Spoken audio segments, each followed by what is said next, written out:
What's up, Titans fans? It's your boy CD back again with another episode of TitanUp 2day. Today is all about the recap as we go ahead and look back at that Week 9 matchup between the Chicago Bears and the now 6-2 Tennessee Titans as we beat those Bears, or Cubs, whatever you want to call them, 24-17 in the game that was not nearly as close as it looked. We didn't play too well, but we didn't play too bad. But we'll go into the details here shortly. Also break down the AFC and the AFC South, how we look after Week 9. No need to delay. Let's get down to it.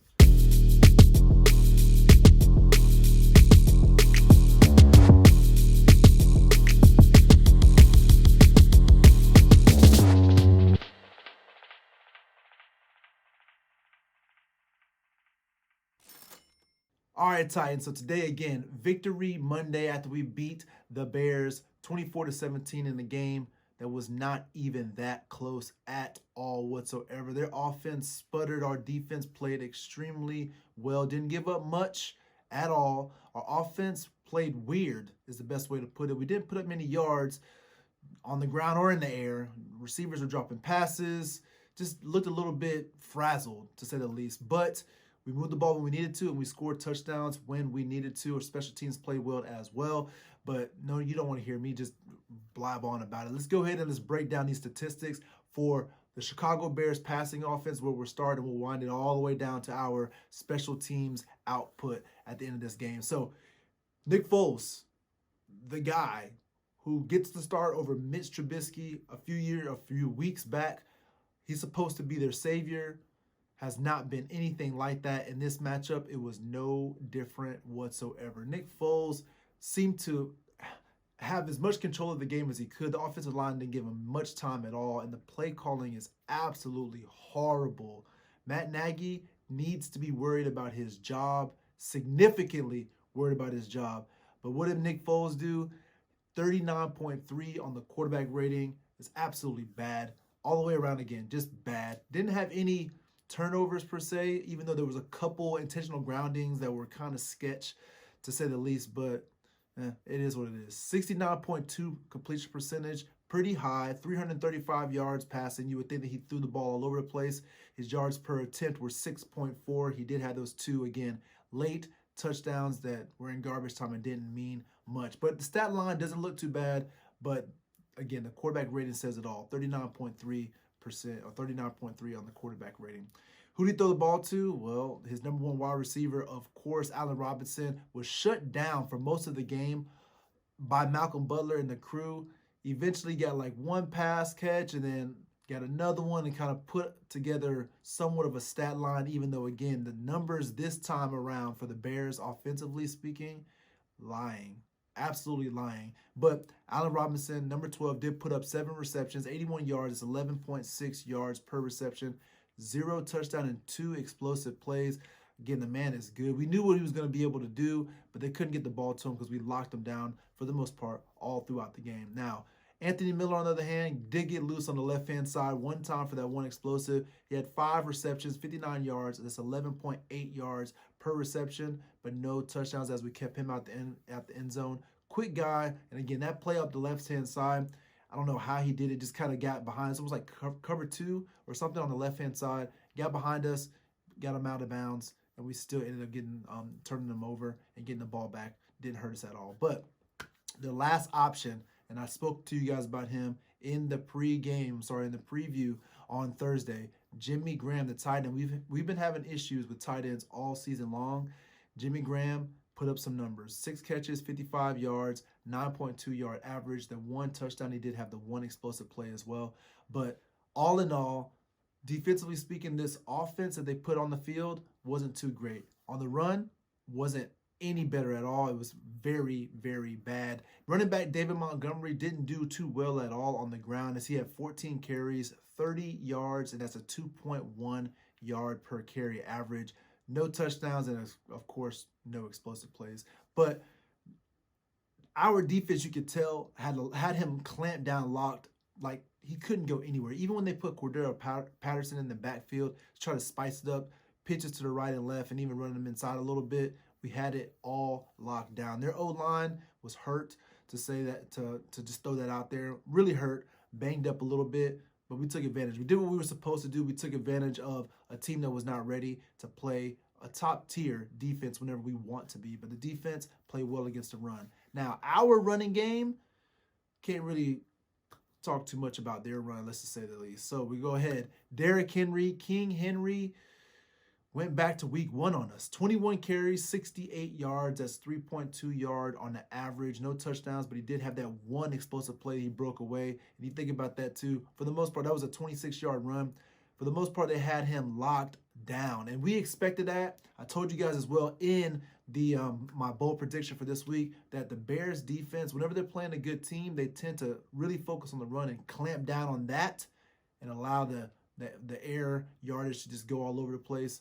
Didn't really happen too much, and we'll go through that here shortly. But Derrick Henry held tight on the ground, didn't do much at all whatsoever. Even our backups came in. Deonta Foreman came in, 5 carries after putting in some really good work last week. 5 carries, 11 yards. That's 2.2 yards on the average. No touchdowns, no explosives. And Jeremy McNichols, same thing. 2 carries, 10 yards. He had a 5-yard average, but again, only 2 carries, no touchdowns, and no explosives. The running game didn't do much. We didn't even have 100 yards total on the ground. And the Bears defense, again, we have to shout out the Bears defense.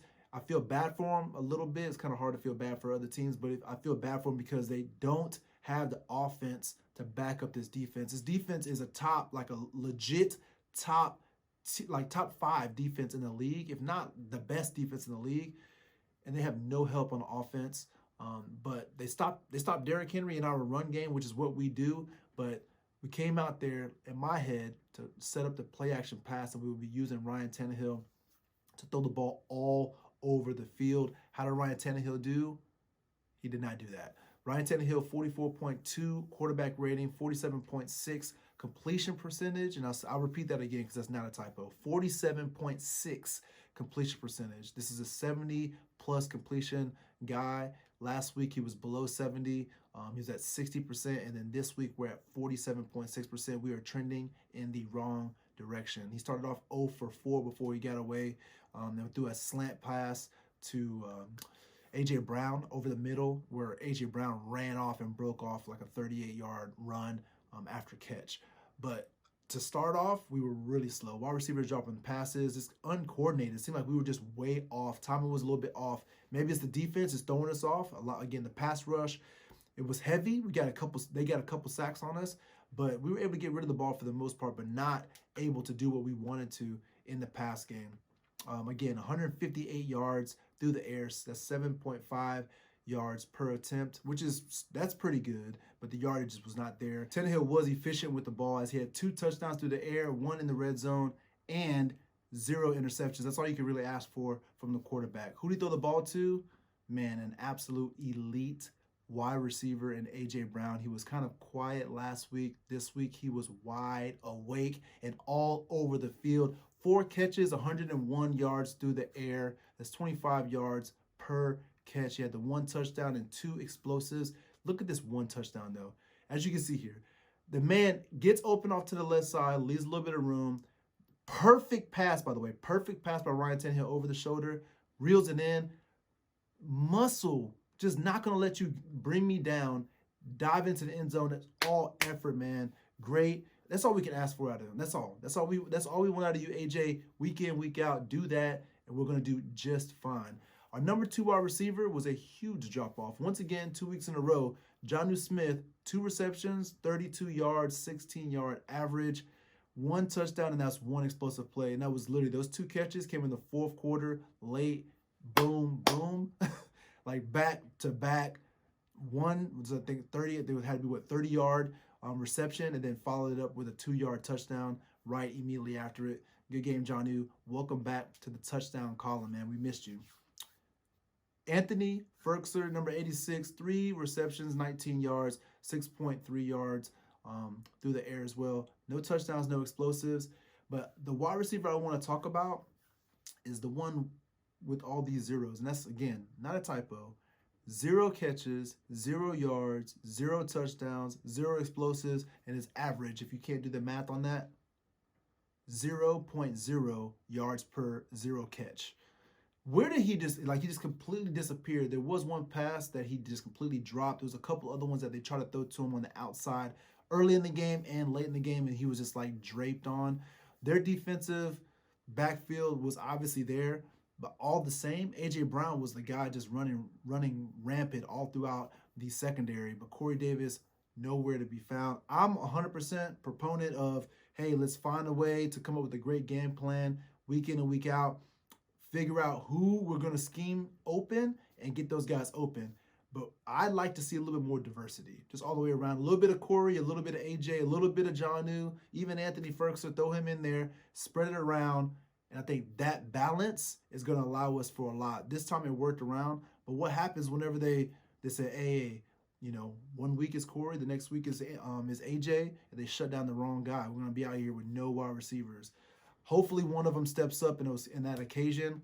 But this week, no Corey Davis, all AJ Brown, and we did get the dub. So I'll let that slide. All right, so their defense, again, really tough against the run and the pass, specifically against the run for us. Roquan Smith, middle linebacker, I told you guys about before, 11 tackles, leading the team, 9 solos, 1 sack of Ryan Tannehill, and 2 fumbles for a loss.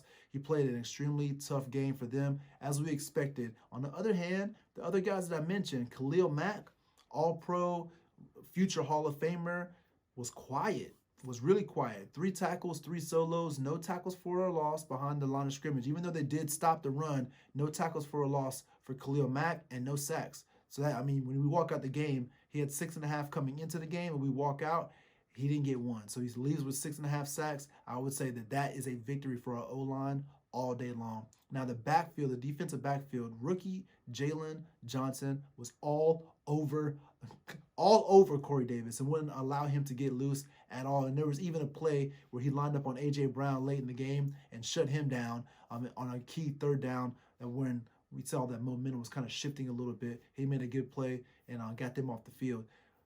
Number 33, the Rook, 2 tackles, 1 solo, but 2 pass deflections. The stats don't show exactly how well he played. As I watched the film again, the man was all over the field. He's very athletic and has got a lot to offer for the Bears. You guys got a good one for sure. All right, so our defense, for 3 weeks in a row, the leading tackler on our team, middle linebacker Jayon Brown. The man had 10 tackles, 6 of those solos, 1 sack, 1 tackle for a loss, and 1 pass deflection. Again, all over the field, playing really nice. That shoulder stinger that he had last week appeared to not hurt him at all whatsoever. Like to see that. Our defensive line, they were mean, really mean. Again, the middle, anchored by Jeffrey Simmons and Daquan Jones. These guys didn't let anything run at the middle. Actually stopped them on a 4th down and short, like completely stuffed them on a 4th down and short. Jeffrey Simmons, definitely on his way to a Pro Bowl. If anybody can see him at all, Pro Bowl ballots will be opening up here shortly. At some point, we can start voting. But that man is a beast in the middle of the defensive line. Jeffrey Simmons, 3 tackles, 3 solos, 1 tackle for a loss, and 1 pass defended. Man, the athleticism as Jayon tipped the ball, him just jumping out to intercept that ball, just missed it. But just to see a 300-pound man glide like that for that ball is absolutely amazing. Completely shocking, actually, to see it for myself. But Daquan Jones, on the other hand, his partner in crime in the middle of the field, 7 tackles, 5 solos, 2.5 tackles for a loss. He was very active and also got to the quarterback one time and put some hit on him. All right, so the secondary is actually what I'm really excited about. Usually we have the usual suspects, right? Malcolm Butler, the Super Bowl MVP, comes in, and he's going to just take over the stat sheet for the defensive backfield. Not so much. Even Vaccaro's been doing well. Not so much. This time, it's the guy we signed off the practice squad, Breon Borders. Y'all know him?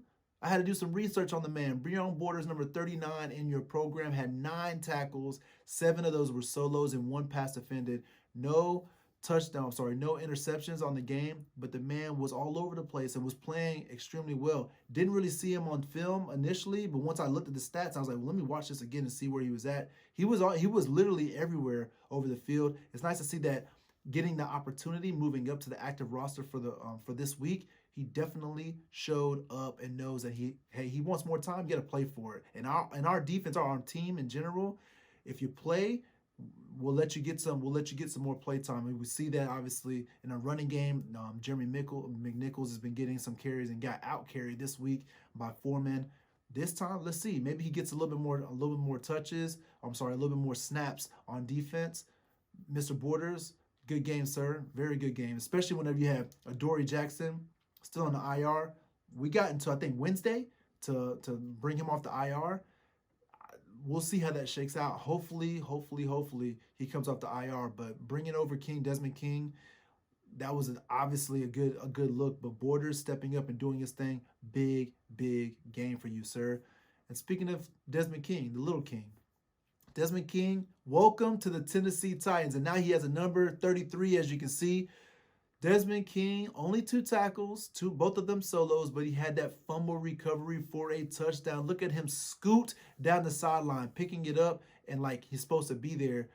Welcome to the Titans, man. Already contributing on the very first week. A lot more to come. I appreciate you, man. Keep up the good work. All right, so how about some special teams? So we get here usually, and it's missed field goal this, missed field goal that. Last week, I could argue last week, even though we missed 4 field goals in week 1, I could argue last week was the worst complete special teams game. I would have to debate that maybe this week was the best complete special teams game. Gostkowski didn't miss a kick, 1 for 1 on extra points. 1 for 1 on a field goal and 3 for 3 on extra points. Ryan Allen, making me stop and wonder, who was that old punter that we had? Brett Kern. Yeah, he was pretty good. Brett Kern was pretty good. Who was that guy now? Ryan Allen, the punter, comes in and says, hey, don't worry, I got it. Offense sputters. He gets 8 punts, 404 yards, 65 yards on his long. He was averaging more than 50 yards per kick, but we did miss Brett Kern because he had 0 kicks were inside the 20, 0 kicks inside the 20. So Brett Kern with a little bit more accuracy and put it in there. Get that wrist healthy, come back. Ryan Allen, we appreciate you. If we need you, keep up the good work. You got a strong leg, man, strong leg. But that's the individual stats all the way around. What did the team stats look like? Well, Chicago Bears came in. We knew that they had a problem on 3rd downs. We already knew that. But the problem with that is we had a problem stopping teams on 3rd down, right? So what's going to give? Not the Chicago Bears. Chicago Bears 3rd down conversion percentage, 2 for 15. 2 for 15. That's 13.3% conversion rate. That's absolutely bad. Bad. Really bad. 13.3%, crazy. But on 4th down, because they did get plenty of 4th down opportunities, they had the fake punt. Ooh, so sneaky. Nice fake punt. Fake punt worked out. On 4th downs, they were 3 for 4, 75%. Total plays, they had 75. Total yards, they outgained us 375.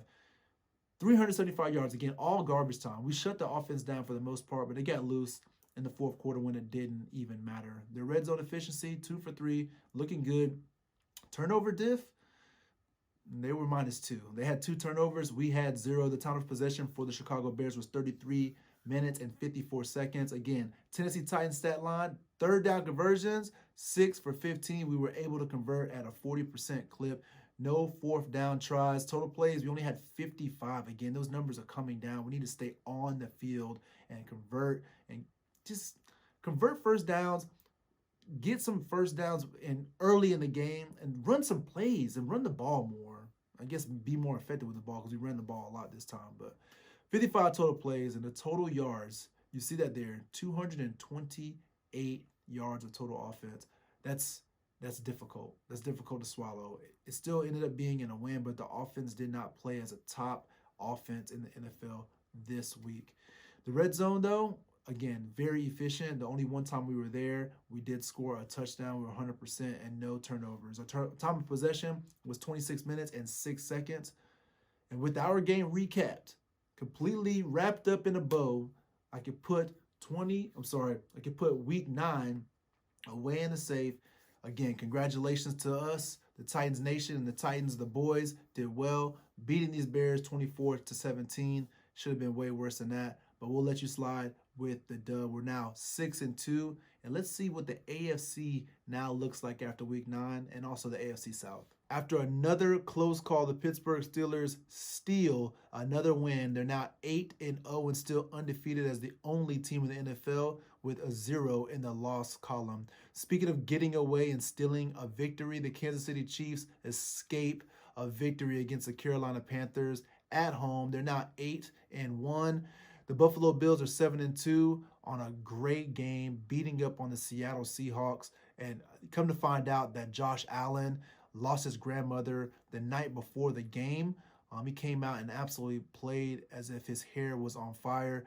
Shout out to you, great game, and also our condolences to you and your family, man. The Tennessee Titans sit in 4th place, tied with the Baltimore Ravens at 6-2.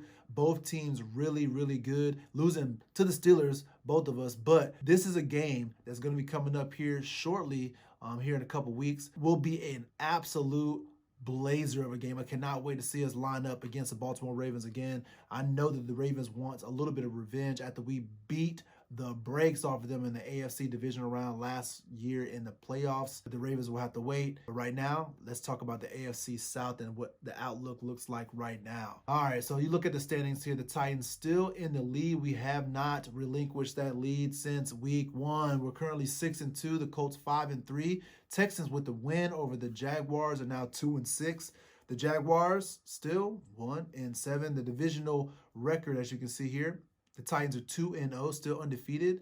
The Colts are 0-1. The Texans coming up now with adding a W in the win column in the division round are now 2-1 in the division. And the Jags, losing another one, have now lost to every team in the division. Speaking of the Jags, coming off the week 8 bye, they played the Texans at home and lost to the Texans 27-25 in a pretty good game as the rookie quarterback came out. Luton played his tail off, man. Looked like he was trying to win a starting spot on the roster, man, with Minshew being out for this week. But they did still lose in a close one. But this week they go on the road to Lambeau to play the Green Bay Packers, who look really good at this point in time. Following that up with the undefeated Pittsburgh Steelers, then the Cleveland Browns, at the Vikings, and then finishing this stretch of games playing the Tennessee Titans at home in a makeup match. The Houston Texans, also coming off of a week 8 bye, played those Jacksonville Jaguars once again, beating them 27-25. Man, Deshaun Watson played his tail off. He looked amazing out there, still one of the most athletic players in the NFL. And then when you put the ball in his hand on every single snap, he is deadly. Will Fuller also had a ball game as well as a wide receiver, catching another touchdown. I believe it's 5 games in a row for him, maybe even 6. I'm not sure, but he's playing out of his mind right now. Watch out for these Texans moving down the stretch. But for week 10, the Texans need to worry about the Browns as they play them boys on the road. Then week 11, they get the Patriots, who, again, are reeling, but they do play Monday night tonight, so we'll see if they got some things rectified, but I doubt it. As I told you guys, I got the Jets to win the game personally, but we'll see how that shakes out. Week 12, they play on the road to play Detroit, then come back home to play the Colts, then back on the road again to play the Pretenders, a.k.a. the Chicago Bears. Now, the Indianapolis Colts in week 8, they beat up on the Lions. Again, you see there 41-21.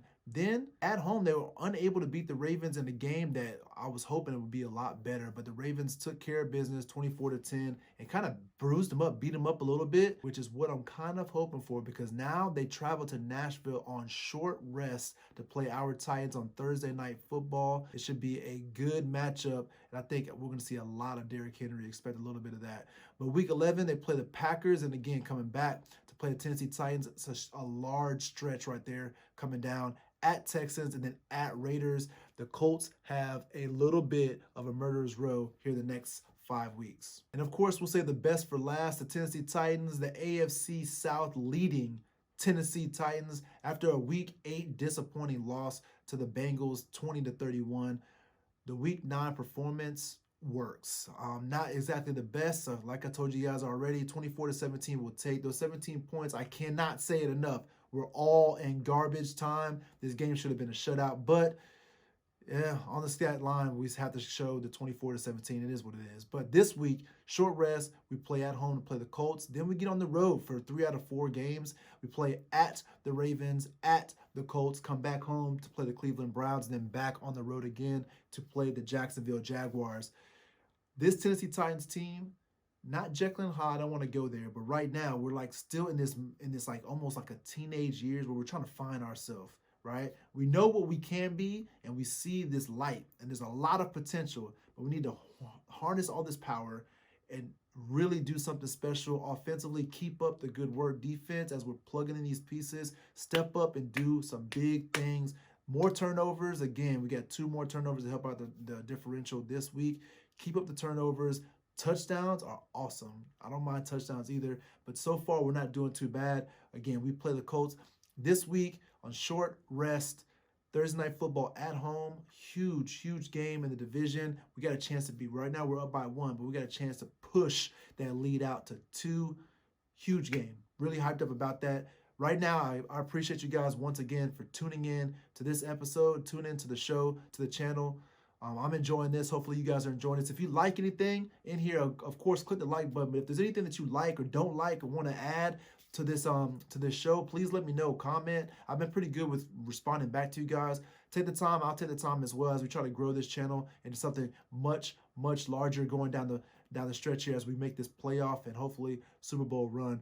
But if you haven't subscribed yet, subscribe to the channel. Also, click that notifications bell. Get yourself notified the next time I drop an episode. The next episode will actually be extremely close of a turnaround, a quick of a turnaround, because we play again on Thursday. So I give you guys a preview and also break down what my game prediction is for the Tennessee Titans the Colts at the Tennessee Titans. But expect that. But before then, I got a question for you. Why tighten up tomorrow when you could tighten up today?